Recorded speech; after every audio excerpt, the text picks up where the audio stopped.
Welcome back to Planting Life Matters. I thought I would share with you a few plants that I have in my garden that I've spotted in Lowe's. Things that actually self-seed quite easily.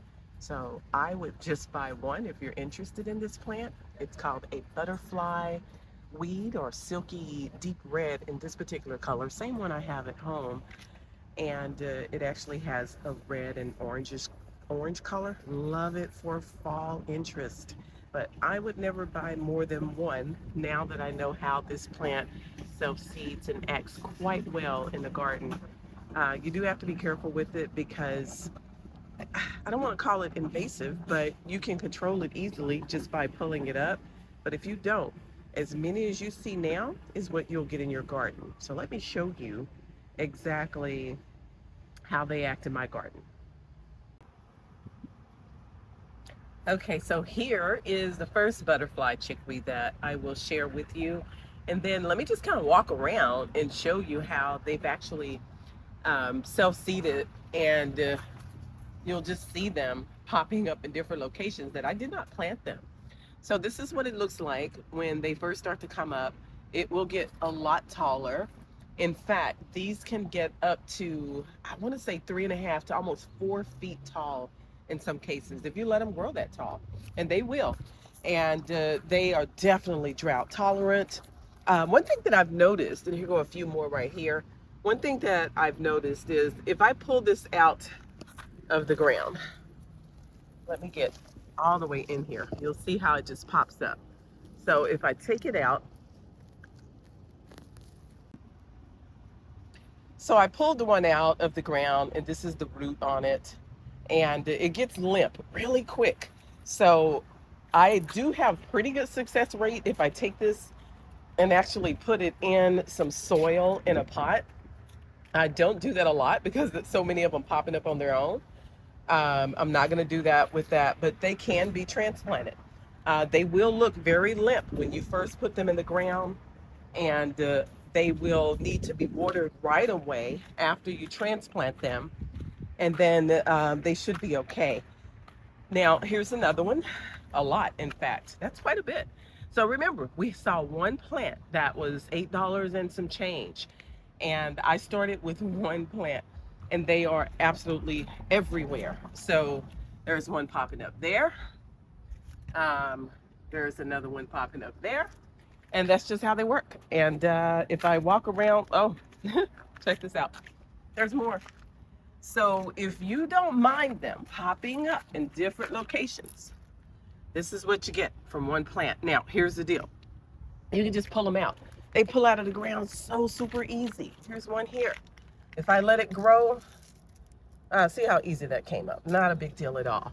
And I see them just popping up in different places. Sometimes I let them grow. And sometimes I decide to pull them up because they will take over. Now, one thing I noticed, let me check out this one location. So there's one there. That's what I thought. So here is one of their favorite spots. It's along a sidewalk, and that is, what, a good 20 of them in there. I could pull those up individually, and think about it. You saw one plant for $8 and some change. That one little bitty one back there is an $8 plant. So that's a lot that I could transplant or give away. The same thing on this side over here. It is a beautiful plant in the fall. I do love it, but just keep in mind, if you're going to plant it, be prepared to pull it up. Oh, and let me just mention this. There is a video that I did. I think it's a really quick 1-minute video that's in my library that specifically only talks about the butterfly chickweed. And on that video, you can see the seed pods that form later on in the fall.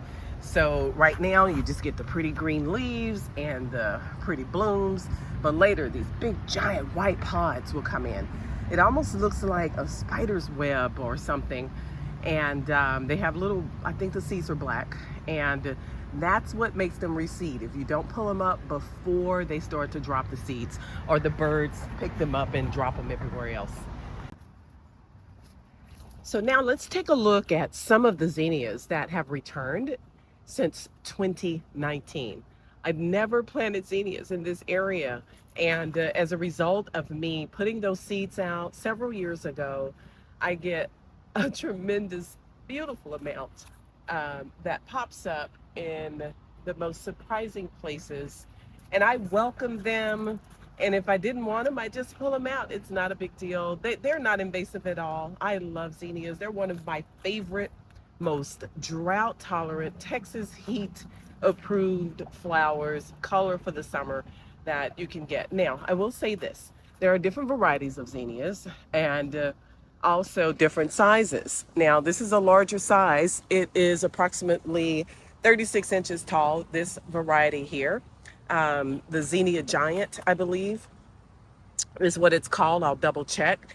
But one thing about the taller varieties I notice is they are more susceptible to getting mold, mildew, I should say, mildew. And you'll see it getting little white spots on the leaves later in the summer. That does happen. Now, one thing I like to do with zinnias when I plant the seeds is to take them and plant them early on and then plant some maybe a few months later. That way you get a fresh set of blooms throughout the season, all the way through the fall. I love them because they will stay beautiful until the first freeze.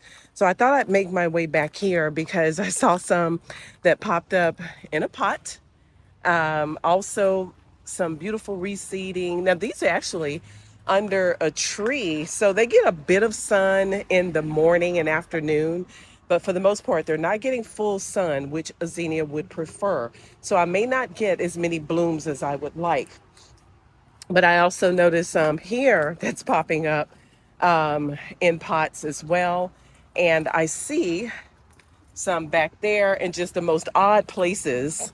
And so I welcome them. I love them. And it's, again, one of my most favorite plants. Okay, so now let's talk about something else that reseeds. That's going to be one of my favorite stone crops, which is the blue spruce stone crop. And I love this time of year because now it's starting to bloom. It's so pretty, even when it's not in bloom, and it stays this color year round through the winter with the snow on it. I didn't plant this one here. It's just, starting to take off by itself. It spreads. And I don't know if I should call this a reseeding plant, but it just spreads. And but I had to stop for a second and show those beautiful blooms that's coming in. So I love that, anything that's going to spread and give me more without having to buy more. Let me go back here one more time because I forgot. Let's talk about a volunteer plant. So we've talked about reseeding. Let's talk about volunteers. Here you go. Check it out. That is a cottonwood, my friends.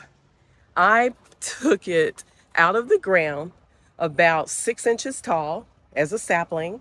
I placed it in this planter pot 2 years ago, and I chopped it down to the ground last fall. This fence is 5.5, almost 6 feet tall. I would say it's about 4 feet above the fence. So from chopping this down last fall, it is 10 feet tall. This is one of the fastest growing volunteer trees that most people do not want in their garden. I love the tree. I just don't want it in my garden. So I was playing around to see if the sapling would survive. But here's the funny part about what happened. You see how the planter pot is tilted over. That's because the tree is so heavy now. It's also because I'm trying to push the tree right now. I cannot move it. Move it a little bit. That's my bird cage that's full of water dripping there. But the point of me trying to show this is that it's grown through the actual, ouch, ouch, ouch, ouch. Oh, okay. I got ants on my hand, and then I went to swing my hand, and I swung it into a thorn. And now I have it stuck in my finger. I'm not even going to edit this out because this is real stuff, people, coming to you live, and it hurts. Stuff just be happening to me out here. Okay. I'm going to try to cut and come back. I'm going to keep going. I'll get it out in a minute, but I'm not going to play. I'm not playing. This kind of hurts right now. All right, now let's go back to being professional. But the reason I'm showing this is because they do pop up in our yard sometime. And when they do, you should pull them out. They are beautiful trees. Oh my goodness, look at this. Oh, look at this. But a couple of downsides with cottonwood trees. The one being the obvious, the cotton that floats in the air. If you have allergies and hay fever, it will drive you crazy. See the broken branch there? They break easily in storms, high winds, they do break off. I had one that was growing over my fence into my neighbor's backyard. I didn't plant it. I just let it grow because I thought it was beautiful. I didn't know any better at the time. This was some years ago. And I mean, it was absolutely gorgeous. But I would also mind you that it can put on, I kid you not, over 15 plus feet in one growing season. And I had mine cut down at least 2 or 3 times, and it would be right back at 20 plus feet within just a year or so. And so look at how large the trunk is on that. These branches are huge. It's a beautiful tree. Here's the other downside to it, why you do not want this in your yard. I am standing about 20 feet plus from this tree. Look at the trunks. Look at these humongous trunks that are growing out of the ground away from this tree. That's just one. There's another one. Those are the tree roots. I said trunks, but I should have said tree roots. These are the roots that are coming out of this tree, and they are spreading everywhere, all around the tree. They're huge. Can you imagine this in your garden? And you want to plant a new flower bed and you can't even get in your soil because you have massive root systems like this coming out of this tree. This tree is so wide, I would say probably 2 people can stand in or hide behind that tree side by side. I know the camera in the video probably won't do it justice, but it is a stunning, stunning, beautiful tree. One more volunteer tree. I did not plant this one as well. This one I want to keep. It is on the fence, and normally I wouldn't plant, something too close to the fence. I've broken that rule quite a few times back here on this back fence because it belongs to the HOA. I am not, well, technically I'm paying for it with my dues, but I don't worry about it. So I'm just going to roll with it. The reason why I want these back here is because I'm going to lose my privacy one day. If you see over the top, there's nothing behind me. I used to be one of 3 houses in this neighborhood. Now the traffic and the new bills that are coming in are kind of taking over. So I'm going to lose my privacy, and I want to have something here in case there's a high rise that ends up back there one day. So those are volunteer trees. And oh, by the way, this tree here, I'm going to go over the fence. That tree down there is the same tree. I would say it's probably 50, well, I don't know, 40 feet tall maybe. Yeah. If you look to that roof line over there, it's taller than that, probably about 10 to 15. So this is the same tree. It's going to get really tall. I'll just keep the branches from the floor all the way up to start the canopy around the top of the fence line there. And hopefully it will give me a 20, 30 foot spread where I get that much privacy. Now, what's the downside of that? It's going to block some sun for my crepe myrtle. But I think we'll be good. I think we'll still be okay. If not, you cut the branches and you move on. Okay, so it made it back up here. Look at that. Oh, it hurts so bad. It's stinging. I gotta go get this out and put some alcohol on it and clean it so it doesn't get infected. Just one of those things that happens to a gardener, right?